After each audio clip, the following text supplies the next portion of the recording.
Hey there, Griff Hamlin here from Blues Guitar Unleashed. Welcome. Thanks for joining me in today's video.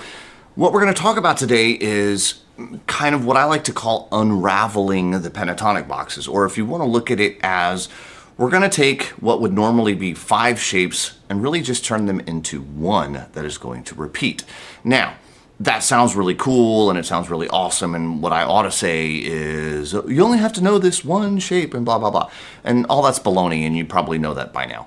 The reality is that we have a lot of different ways to look at the pentatonic and the blues scales, and the reason that we have a lot of different ways to look at them is because depending on sort of what frame of mind I'm in or how I'm looking at the notes right now is going to have a huge impact on which notes I choose and what licks I choose. Because as you know, like if I have a lick that is in box 1 and goes, in box 1, well, if I'm in box 3, I'm not going to play that lick. It's not going to work out. I can't do it, right? If I am using like what I'm going to show you today, which involves something I like to call a 2+3 pattern, or again, I'm going to show you how we're going to kind of take your single box and sort of spread it out, and you'll see how it lays out.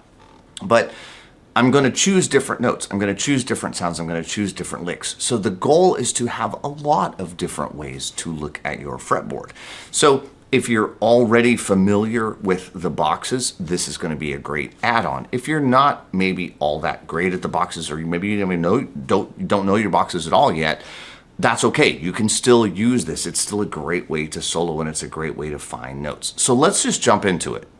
The first thing, of course, is we have to know what I would call, pentatonic box 1. So in A, C, D, E, G, A, C, D, E, G, A, C. Okay, so on the fretboard diagram, this is the bottom note. Okay, now I know visually we would say this is the top string, but we don't ever talk about strings that way. We always talk about things in terms of how they sound. So this is going up the fretboard, this is going down. Okay, that may be a little backwards. Get used to it. It's not worth trying to get the world to change to suit what makes sense. Just get used to it, get comfortable with it, because that's the way the world works, okay? So, once we have that, what I could do is, you'll see I could take this C right here that's at the 8th fret of the 6th string, and I could put it here at the 3rd fret of the 5th string, right?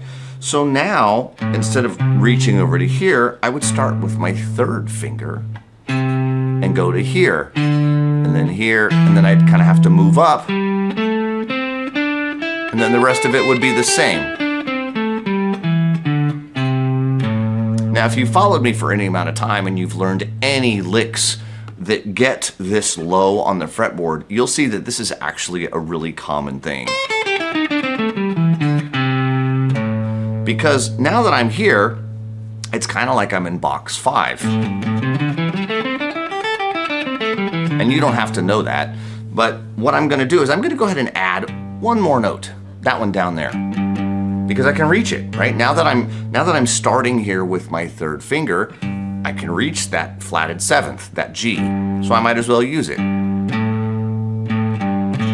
So I'm going to play my root. I'm going to start on my root just for the sake of the sound. And then, of course, I got to slide up, and now here I am. So what I've done is I've played a pattern that I call the 2+3 pattern, because there's 2 notes down here and there's 3 notes down here. Okay, well, notice that brings me back to another G, right? I had a G down there, now I have a G up here. G, A, C, D. Now instead of going to E here, I'm going to slide over to the E here at the 9th fret of the 3rd string. Okay, so I'm starting to kind of move things around. By doing that, I have slid into what we might normally consider box 2, okay? Of course, I can now go here to this G, but now it's not going to be very comfortable to get that A way over there on the 5th fret of the 1st string, so I'm going to move it here to the 10th fret of the 2nd string. The 8th fret I can get, but I've got more available now. I can reach the D, no problem, so I might as well add it in. I could even slide up and get an E, okay? So that finishes my pattern, right? So if we look at this pattern, there it is. Here it is again. Here it is again. And I can come down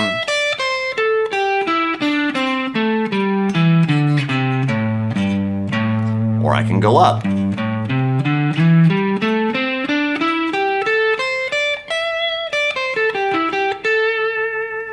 Now what's cool is that at any point along the way, right?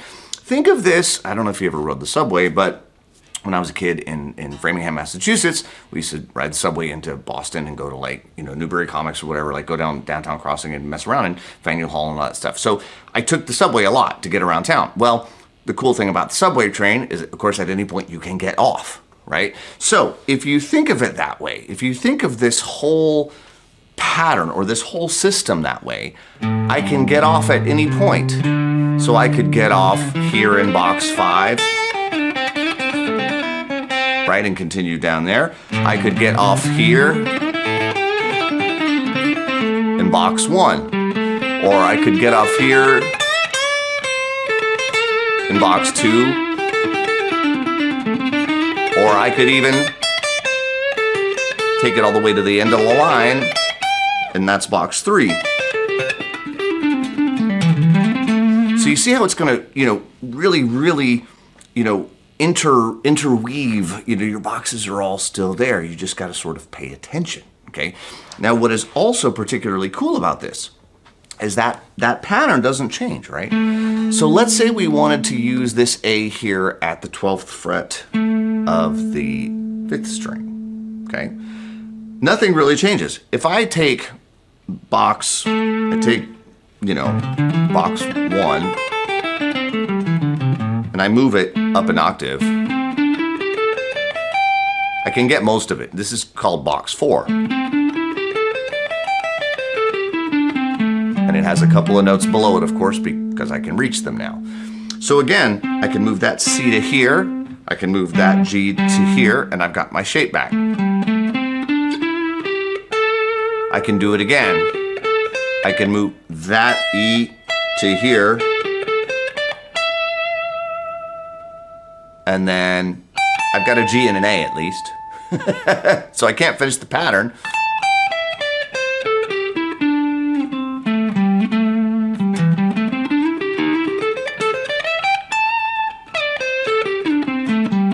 But it works the same. And again, I can get off at any point. So if I'm here, I'm in box 3.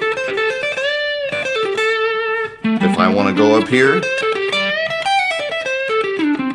I'm in box 4, or I'm in box 5, or if I'm at the end of the line and I turn it around, I'm in box 1 again. Now this is pretty much, way up into the high squeaky frets, but it's an option, okay? Again, if you think of it like that sort of subway train analogy, you can choose to get off of that train anytime you want, right? So this is a really cool move. Now, I don't have like licks that go with this, okay? This is kind of a funny thing about it is that you're not going to see me go, okay, here's a lick that uses this pattern. It just doesn't really work that way. What I tend to do is I'll play some other lick, and then I'll use it to get to another area of the fretboard. And that turns out to work very, very, very well. Does that mean that there are no licks in it? No, it's just not really how I use it. But it is one of the most amazing connector. I kind of like that connector train analogy. It is like the most amazing connector between boxes, right? If you have your 5 boxes, they tend to exist as these, individual things. I have a course called 50 Slow Blues Licks by the Box because there's like 10 in box 1, 10 in box 2, 10 in box 3. In fact, I have a lot of those types of courses because a lot of times, we learn these 5 boxes and you want to, have licks that go in those different boxes. But as you get to be a little bit more advanced improviser, you start to realize, okay, well, what if I want to get from like this box 1 thing to like a box 3 thing. Well, now you can use this little connector train idea to get you to box 3, or even to box 4 or 5, just by changing out to the other set of roots, right? We have 2 options, starting on the 6th string or starting on the 5th string. Sorry.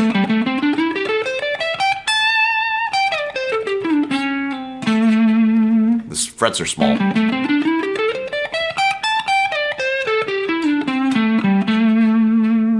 Okay, either one of those is going to work. And if you think, oh, well, what about the 4th string? Well, I'm already there. Right? What about the 3rd string? Well, that was here.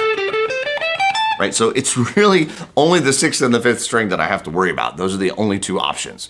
Once I've got that, the whole thing connects together. And this is just a really nice way to connect all of these boxes together in a slightly different way that you've probably never thought of before.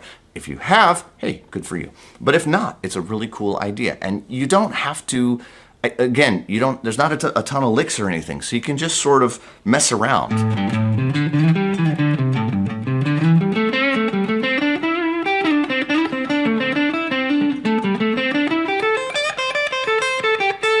You don't have to get too crazy with it, because in all likelihood, you're just going to be using it to kind of connect 2 different other ideas together. So anyway, I hope you'll play around with it. It's a really, really cool idea, and it's incredibly useful. It's just one of those things, it's one of those things that as a professional player, you tend to lean on a lot, and you don't even really realize it until it's too late. And I see these used in a lot of different licks, Eric Clapton or Buddy Guy or whoever, right? I see this kind of stuff all the time, and I sort of take it for granted.